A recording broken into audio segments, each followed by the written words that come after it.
لم يزل عليما قديرا وصلى الله على سيدنا محمد الذي أرسله من الناس بشيرا ونذيرا أما بعد فأعوذ بالله السميع العليم من الشيطان الرجيم بسم الله الرحمن الرحيم وإن كنتم في ريب مما نزلنا على عبدنا فأتوا بسورة من مثله وادعوا شهداءكم من دون الله إن كنتم صادقين صدق اللہ العظیم۔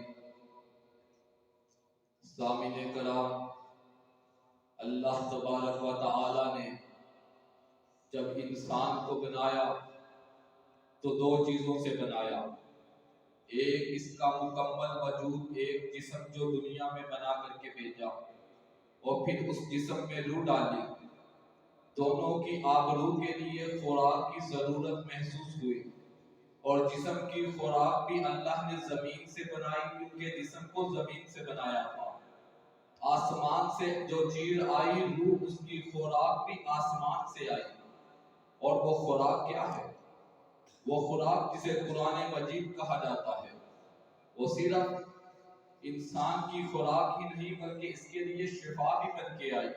وہ کتاب شفا بھی بن کے آئی، وہ کتاب ہدایت بھی بن کے آئی، وہ کتاب مبین بھی بن کے آئی، اور کتاب انقلاب بھی بن کے آئی۔ کتاب انقلاب کیسے ہے؟ کیسے اس کتاب سے لوگوں کی زندگیاں بدل گئی، کیسے اس کتاب سے لوگوں کی زندگیوں میں انقلاب آیا۔ قرآن سے پہلے کا دور کیسا تھا اور بعد کا دور کیسا ہوا؟ قرآن سے پہلے کفر تھا، جب قرآن آیا اسلام کا ڈنکا بجنے لگا۔ قرآن سے پہلے شرک تھا، جب قرآن آیا توحید کا ڈنکا بجنے لگا۔ قرآن سے پہلے ظلمتیں تھی، جب قرآن آیا ظلمتیں نور میں بدل گئی۔ قرآن سے پہلے ابو بکر بن ابی قحافہ تھا، لیکن جب قرآن آیا صدیق اکبر بن گیا۔ قرآن سے پہلے فاروق اعظم تھا، جب قرآن سینے میں آیا تو کیا بن گیا؟ قرآن سے پہلے عمر بن خطاب تھا، جب قرآن سینے میں آیا فاروق اعظم بن گیا۔ قرآن سے پہلے عثمان بن عفان تھا، جب قرآن سینے میں آیا ذوالنورین بن گیا۔ قرآن سے پہلے عبداللہ بن عباس تھا، جب قرآن سینے میں آیا مفسر قرآن بن گیا۔ قرآن سے پہلے عبداللہ بن مسعود تھا، جب قرآن سینے میں آیا فقیہ امت بن گیا۔ قرآن سے پہلے ابو عبیدہ بن ابی جراح تھا، جب قرآن سینے میں آیا امیر امت بن گیا۔ قرآن سے پہلے وہ یارو بلال تو حبشہ کا غلام تھا، جب قرآن سینے میں آیا، جب قرآن سینے میں سما گیا، چلتا زمین پہ ہے آواز جنت میں سنائی دیتی ہے۔ ایسا مقام، ایسی عزت سے اللہ نے نوازا۔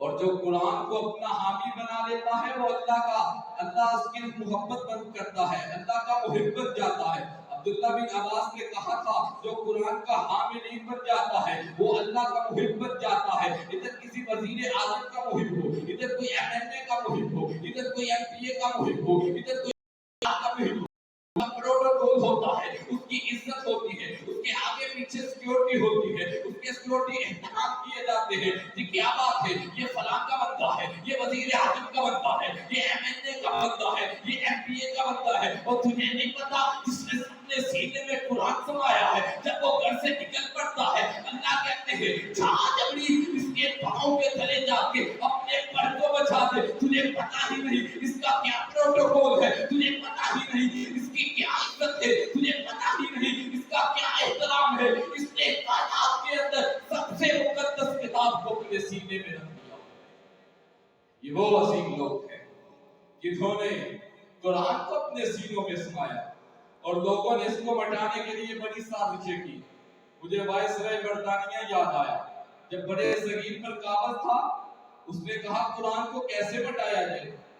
قرآن کو مٹانے کے لیے اس نے 3 لاکھ فوج بھیجی 6 ماہ کے اندر، جس نے قرآن کو ختم کرنے کے لیے بڑی کوشش کی۔ جہاں قرآن ملا یونیورسٹیوں میں، کالجوں میں، حجروں میں، شجروں میں، جہاں جہاں ملا مٹاتے چلے گئے۔ 6 ماہ کے بعد جا کے بڑے صغیر میں جا کے برطانیہ کو خبر دیتے ہیں وائس رائے ہم نے سارا قرآن ختم کر دیا ہے، اب کبھی بھی تمہیں بڑے صغیر کے اندر قرآن نظر نہیں آئے گا۔ جب وائس رائے خود آیا نا وزٹ کرنے کے لیے، دیکھو تو صحیح قرآن مٹ گیا ہے، دیکھو تو صحیح قرآن اب ختم ہو گیا ہے، اب ادھر کسی کا چرچا نہیں ہوگا، میری عزت کے ادھر چرچے ہوگے، میری عظمت کے ادھر چرچے ہوگے، میری شان کے ادھر چرچے ہوگے، کسی کی ربوبیت کے چرچے نہیں گونجے گے۔ جب چلتا گیا نا بڑے صغیر کے اندر آیا ہے، ایک گاؤں میں سے گزرا، گاؤں کی ایک کچی سی گلی ہے، کچے سے مکان سے گزرنے کے جانے لگا، ادھر سے آواز آتی ہے تو قرآن پڑھنے کی آواز آتی ہے۔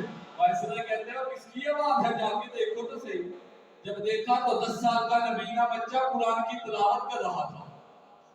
فوج نے آگے ہاتھ جوڑ دیے، کہتے ہیں ہم قرآن کو ختم نہیں کر سکتے۔ کہتے کیا بات ہے، قرآن ختم کیوں نہیں ہوگا؟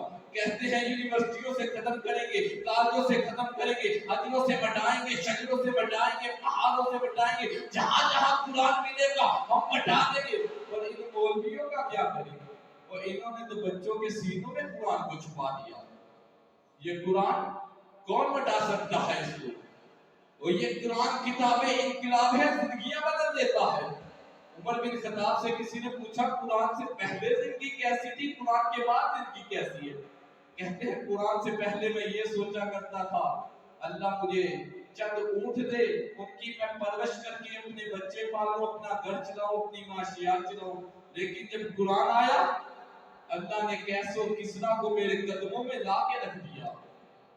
عزت احترام جو بھی چاہتے ہو قرآن کو پڑھو، شہرتیں چاہیے قرآن کو پڑھو، کامیابی چاہیے قرآن کو پڑھو، کامیابی چاہیے قرآن کو پڑھو، جنت چاہتے ہو قرآن کو پڑھو، جنت کے رستے چاہتے ہو قرآن کو پڑھو، جنت کی نہریں چاہتے ہو قرآن کو پڑھو، جنت کے بہار چاہتے ہو قرآن کو پڑھو، جہنم سے نجات چاہتے ہو قرآن کو پڑھو، شیطان سے بچنا چاہتے ہو قرآن کو پڑھو، شیطان کی اولاد سے بچنا چاہتے ہو قرآن کو پڑھو، والدین کے حقوق چاہتے ہو قرآن کو پڑھو، اولاد کے حقوق چاہتے ہو قرآن کو پڑھو، مسافروں کے حقوق چاہتے ہو قرآن کو پڑھو، جنت کی باتیں چاہتے ہو قرآن کو پڑھو، تم کامیابی کے سبق چاہتے ہو قرآن کو پڑھو، تم جنت کے بہار چاہتے ہو قرآن کو پڑھو، تم نبی کی نبوت کی باتیں چاہتے ہو قرآن کو پڑھو، انبیاء کے قصے چاہتے ہو قرآن کو پڑھو، تمہیں صدیق کی صداقت چاہیے قرآن کو پڑھو، تمہیں عدالت چاہیے قرآن کو پڑھو، تمہیں سخاوت چاہیے قرآن کو پڑھو، تمہیں شجاعت چاہیے قرآن کو پڑھو، تمہیں دنیا میں تاکہ واقعات چاہیے قرآن کو پڑھو، ترقی کے سفر کے راہ پہ چلنا چاہتا ہے قرآن کو پڑھو، اگر تم سائنس کی ٹیکنالوجی کی ترقی چاہتا ہے قرآن کو پڑھو، یہ قرآن تمہیں رشتوں کی باتیں دیتا چلا جائے گا۔ آج شکوہ تو کرتا ہے، برکتیں اٹھ گئی، آج شکوہ تو کرتا ہے، رحمتیں اٹھ گئی، آج شکوہ تو کرتا ہے، ملک قرض میں ڈوب گیا، آج شکوہ تو کرتا ہے، خوشیاں ختم ہو گئی، اور شکوہ کرنے والے یہ تو بتا تیری زندگی میں قرآن کہاں چلا گیا، تیری زندگی سے قرآن دور چلا گیا۔ آج سے قرآن ہمارے تجربہ کا، آج قرآن ہمارے سکولوں میں نہیں، آج قرآن ہمارے سلیبس میں نہیں، آج قرآن ہماری کیسٹوں میں نہیں، آج قرآن ہماری واقعات میں نہیں، آج قرآن نہیں ہے ہمارے کاروبار میں نہیں ہے، آج قرآن نہیں ہے ہماری زندگیوں کا وسیلہ نہیں ہے، آج قرآن نہیں ہے ہماری تربیت میں قرآن نہیں ہے، آج قرآن ہم سے دور جا چکا ہے۔ اور پھر شکوے بھی کرتے ہو کہ آج پریشانیاں ہیں، جب قرآن نہیں ہوگا تو پریشانیاں ہی ہوگی۔ قرآن کے بغیر قرآن سے دور جاتے ہو، جھوٹی خبریں خرید کر پڑھتے ہو، سچا قرآن مفت میں نہیں پڑھنا چاہتے، جھوٹی خبروں کے لیے فیس بک پہ بیٹھا ہے، جھوٹی خبروں کے لیے یوٹیوب پہ بیٹھا ہے، جھوٹی خبروں کے لیے انسٹاگرام پہ بیٹھا ہے، کہ کوئی خبر ملے میں پھیلاتا ہی چلا جاؤں۔ سچا قرآن تو گھر میں پڑھا ہے، قرآن تمہیں جگہ جگہ نہیں کہتا میری یہ آیت لے کر کے چلا جا تیرا یہ مسئلہ حل ہوگا، میری اس آیت کو یوٹیوب پہ لے کے چلا جا، میری اس آیت کو فیس بک پہ لے کے چلا جا، میری اس آیت کو انسٹاگرام پہ لے کے چلا جا، میری اس آیت کو واٹس ایپ پہ لے کے چلا جا، میری اس آیت کو کیمسٹری کے علم میں لے کے چلا جا، میری اس آیت کو فزکس کے علم میں لے کے چلا جا، میری اس آیت کو بایو کے علم میں لے کے چلا جا، میری اس آیت کو ٹیکنالوجی کے علم میں لے کے چلا جا، میری اس آیت کو زمینی علم میں لے کے چلا جا، میری اس آیت کو فلسفے کے علم میں لے کے چلا جا، میری اس آیت کو منطق کے علم میں لے کے چلا جا، میری اس آیت کو جغرافیہ کے علم میں لے کے چلا جا، میری اس آیت کو صرفی ایجادات میں لے کے چلا جا، میری اس آیت کو سائنس کے علم میں لے کے چلا جا، میری اس آیت کو ریاضی کے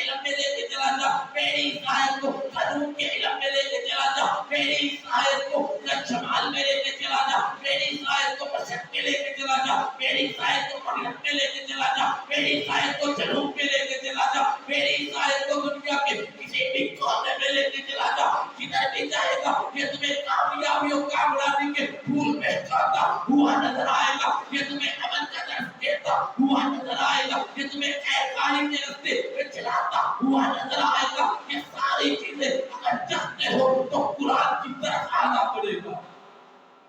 یہ وہ قرآن ہے جو تمہیں خیر و بہتری کے راستے میں چلا رہا ہے۔ اور اکرمہ جب قرآن کو پکڑا کرتے، قرآن کو دیکھ کے مسکرایا بھی کرتے اور رو بھی پڑا کرتے۔ پوچھنے والے نے پوچھا کیا ہوا؟ قرآن کو دیکھتے ہو مسکراتے بھی ہو رو بھی پڑتے ہو؟